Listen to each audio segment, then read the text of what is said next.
Good evening, Herman. Good evening, sir. Yeah, you are entering the WPL as a defending champion, so there will be a certain set of expectations on your team. So how do you plan to deal with that pressure of expectations, if I can say like that? Well, we just kept things very simple, like we have done last year. Not expecting too much from from ourselves, and trying to do too many things. We just want to keep it very simple and the way we were doing last year. So just want to be relaxed, be in the moment, and keep doing the right things like we did last year. हाय हरमन। पिछली बार के comparison में इस बार आप लोगों को time ज़्यादा मिला as a group एक साथ मिलने का। एक आप थोड़ा सा बताइए आप लोगों का प्रैक्टिस कैसा रहा? आप बॉम्बे में थे अभी तक के लिए, 1-2 दिन पहले ही आए हैं आपकी टीम। और दूसरा ये टाइम को आपने कैसे यूज़ किया? जो पिछली बार हमारा ये रह गया था कि टीम बहुत शॉर्ट नोटिस पे इकट्ठा हुई थी, इस बार थोड़ा ज़्यादा टाइम था, तो आप लोगों ने क्या किया? प्रैक्टिस कैसा था? End of the field bonding आप लोगों का थोड़ा बताएं।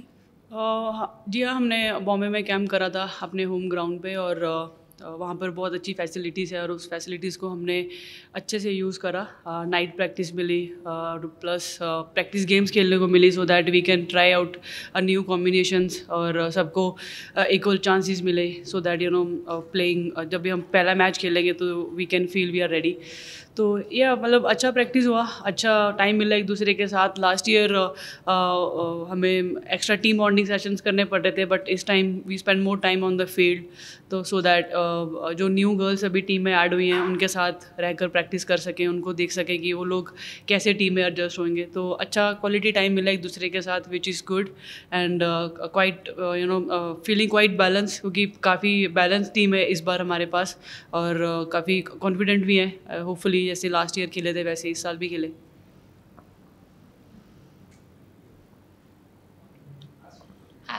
हरमन, आपका मेजर कोर जो है टीम का पिछले सीज़न से बिल्कुल मिलता जुलता है। एज अ कैप्टन ये कितना प्लीजिंग है देखना कि उन लोगों में क्या प्रोग्रेस रहा है, और आपके लिए कितना आसान है एज अ कैप्टन कि अच्छा ठीक है, लोगों को अपने रोल्स मालूम है, अब वहीं से स्टार्ट करना है जहाँ से पिछली बार छोड़ा था।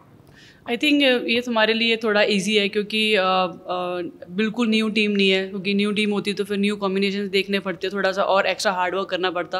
बट स्लाइटली 1-2 चेंजेस हो सकते हैं, लेकिन उसके बिना जो भी हमारा जो कोर स्ट्रेंथ है 7-8 गर्ल्स वो सेम ही है। तो I think that's a positive, क्योंकि हमने इसी टीम के साथ ऑलमोस्ट 9-10 गेम्स हमने खेली हुई हैं, तो वी नोज़ कि हमारी स्ट्रेंथ क्या है और कौन से एरियाज़ है हमें इम्प्रूव करने हैं। सो अकॉर्डिंगली हम अपना प्लेइंग 11 में एडजस्ट कर सकते हैं। Harman, you just spoke about adding new faces to your team. One of the new faces, one of the new faces in your team is one of the most experienced faces in the world, Shabnam Ismail from South Africa. So how do you feel her addition to the squad will benefit you this time? Yeah, she's a great player and she has done really well for our country, and now for other leagues wherever she goes. And I think she brings a lot of experience to the side, and she's someone who can ball with the good pace. I think that's what we have been looking. If Wongi has been someone who is who gave us a very balanced support last year, and this year we have 2 options. So I think that's also we have been looking, because we have been playing back-to-back cricket, and then we have been traveling this year. So if we have a extra pacer who can give us extra cushioning, so I think yeah, she brings a lot of experience to the side, and hopefully whenever she got the opportunity, she do well for the team. हाय हरमन, आप लोग ने मुंबई में practice की है काफ़ी before the WPL। अभी आप लोग नए सिटी में आए हो, कैसा लग रहा है यहाँ का वाइब? यहाँ का आपने काफ़ी वुमेंस क्रिकेट काफ़ी पिछले 1.5-2 साल से मुंबई में ही हो रहा है, सो एक नई सिटी में आना, यहाँ के पिचेस में के लिए एडजस्ट करना, उस तरह की क्या प्रिपरेशंस रही हैं? जी हाँ, जैसे कि 2016 के बाद यहाँ पर इतना विमेंस क्रिकेट नहीं हुआ इंटरनेशनली, और मुंबई में ज़्यादा क्रिकेट खेल रहे थे। बट हमारे पास जो एडवांटेज था होम कंडीशंस में, जब हम लोग बॉम्बे में थे, हमने सिमिलर टू जो चेन्नई स्वामी की विकेट है वैसी विकेट के ऊपर प्रैक्टिस करने की कोशिश करी है। आई होप वो प्रैक्टिस हमें यहाँ पर हेल्प करे। Harman, in the sense of approach to preparation, is it different than how you would approach preparing for a series with the Indian team? Just because you have a different mix of players, diversity, the same continuity is there. How do you approach preparation for a league like this than you would for preparing for an Indian team? Well, preparation is always remain same because end of the day we're going to play cricket only. So no matter which, wherever you are playing, if you're playing a league or international cricket, as a batter, you know what is your role in the team and what you can bring to the team. So accordingly, you have to prepare. So for me, everywhere my preparation remains same. The only thing is like where we are playing and how the conditions. Accordingly, I have to adjust. And I think otherwise, mindset will remain same. Harman, you've played red ball test cricket, and it's often said that test cricket forms the premises for cricket as a whole. How much has played test cricket helped the team overall in terms of all the girls coming into white ball? Well, red ball cricket is something which requires a lot of patience, and and then at the second time, you get enough chances to express yourself. You have more, you can have more opportunity to perform. So I think when you ball a lot of overs or you have a chance to bat longer time, so you can always improve your skill. You can always test yourself there. So I think when you are technically you sound well, you can always bring that confidence to any cricket. So I think that will definitely help us to improve our skills if we are keep playing test cricket. Thank you. हाय हरमन, आपके squad में एक बहुत interesting name है अमनदीप कौर. आपने उसको observe किया रहेगा पिछले 1-1.5 हफ्ते में. अगर आप थोड़ा सा उसके बारे में हमको थोड़ा डिटेल में बता सकें, how exciting it is to have a player like her. जी हाँ, अभी अगर हम देखें तो विमेंस क्रिकेट में I think she is the only one जो लेफ्ट आर्म रिस्ट स्पिनर है, क्योंकि उसके बिना इतने कभी देखा नहीं किसी लड़की को लेफ्ट हैंड से लेग स्पिन डालते हुए. तो अच्छा पिक है हमारी टीम के लिए, बिकॉज T20 क्रिकेट में you always look for variety, क्योंकि अगर आप सेम तरह की बॉलिंग करते रहते हो तो because it's a very short format and sometimes better get use to those bowlers. So I think variety होना टीम में हमेशा आपको एक एक्स्ट्रा कुशनिंग देता है. और she someone who played I think more than 30 games, domestic games this year, और अच्छा परफॉर्म भी करा उसने. तो काफ़ी कॉन्फिडेंट लग रही थी. We played practice game where she was looking quite confident. तो आई थिंक अगर उसको चांस मिलेगा तो she will definitely do well for the team.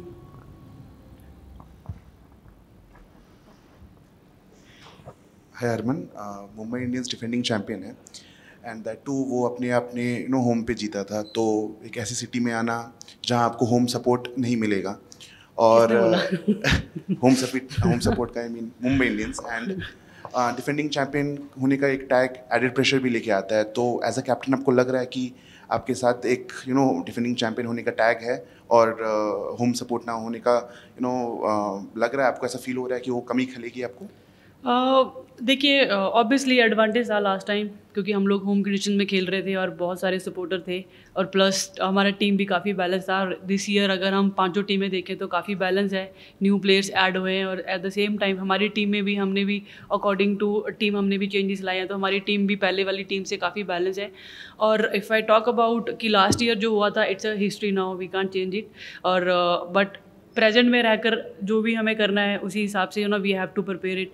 और अगर हम यही सोचते रहेंगे कि हम लास्ट ईयर हम लोग चैम्पियन थे और उसी अप्रोच से वैसे उसी फ्लो में जाएंगे, तो that is not going to give us any help. So I think staying in the moment और रीडिंग द कंडीशंस और उसी हिसाब से परफॉर्म करना इज़ मोर इम्पॉर्टेंट. उसी तरीके से हमने अभी प्रैक्टिस भी करी है, और या we just want to go there and enjoy, क्योंकि MI हमेशा अच्छा ब्रांड ऑफ क्रिकेट खेलता हुआ आ रहा है, और वही अप्रोच रहेगी. हम लोग वैसे ही फेयरलेस खेलें और टीम के लिए अच्छा करें. हरमन, आपने बैलेंस की काफ़ी बात की है, आपने बार बार बैलेंस वर्ड का यूज़ किया है, और बैलेंस एक ऑलराउंडर लेके आता है, और मुंबई इंडियंस में ऑलराउंडर की भरमार है, लेकिन काफ़ी फॉरेन ऑलराउंडर्स हैं. तो शबनम इस्माइल के आने के बाद टीम कैसे अकोमोडेट करेगी इतने सारे ऑलराउंडर्स को? क्या इस मामले में चर्चा हुई है, और आप क्या सोच रहे हो कि क्योंकि इतने सारे जब ऑलराउंडर्स आते हैं तो आपके पास एक एडेड प्रेशर भी आ जाता है कि सबको अकोमोडेट भी करना है, तो उसके लिए आप क्या सोच रहे हो? देखिए, वो एक प्योर जेन्युइन पेस बॉलर है और आई थिंक वैसा एक प्लेयर टीम में होना भी बहुत इंपॉर्टेंट है, क्योंकि अगर आप ऑलराउंडर्स की बात करते हैं तो समटाइम्स आप दोनों डिपार्टमेंट में नहीं अच्छा कर पाते, बट एक जेन्युइन बंदा एक टीम में रखना बहुत ज़रूरी होता है जिसका फोकस एक स्किल पे रहता है। और शी इज़ समवन जिसने हमेशा अच्छा बॉलिंग करा है और टीम के लिए हमेशा अच्छा परफॉर्म करा है, तो I think she is someone who's a performer. और हमें वैसे प्लेयर को अपनी टीम में लाना वही एक रीज़न था, सो दैट हमारी टीम और बैलेंस फील करेगी। और जैसे आपने बात करा काफ़ी सारे ऑलराउंडर्स हैं, तो बैटिंग काफ़ी लंबा है और T20 क्रिकेट में जिस टीम के पास आई थिंक अच्छा बॉलिंग अटैक होता है वो टीम हमेशा अच्छा परफॉर्म करती है, तो उसका टीम में आने से हमारी टीम में काफ़ी बैलेंस है। हरमन, लास्ट सीज़न ऑब्वियसली बहुत ज़्यादा सक्सेसफुल था आपकी टीम के लिए, लेकिन हार और जीत दोनों कुछ कुछ सिखाती है। तो एज मुंबई आप लोगों ने टीम में क्या डिस्कस किया है? आपके पिछले सीज़न से क्या लर्निंग्स हैं इस सीज़न में इम्प्लीमेंट करने के लिए? देखिए, लास्ट सीज़न भी हमने ज़्यादा इतना कि हमें मैच जीतना है उन चीज़ों के ऊपर फोकस नहीं करा था। हमारा मेन जो फोकस था वो यही था कि हम एक अच्छा सिस्टम क्रिएट करें और उसको फॉलो करें। और इस साल भी हमारा वही फोकस है कि जो हमारे डेली रूटीन्स है उसको अच्छे से हम लोग सेट करें और उसको रिपीट करते रहें, बिकॉज वही चीज़ों ने हमें लास्ट ईयर रिजल्ट दिया था। और ऑब्वियसली हमारा गोल जीतने का ही रहेगा, लेकिन उसके साथ साथ जो हमारा टीम का एक एटमॉस्फेयर है और जो हम लोग क्वालिटी क्रिकेट खेले हैं लास्ट ईयर, उस चीज़ को हम लोग वापस कंटिन्यू करना चाहेंगे। Okay, thank you.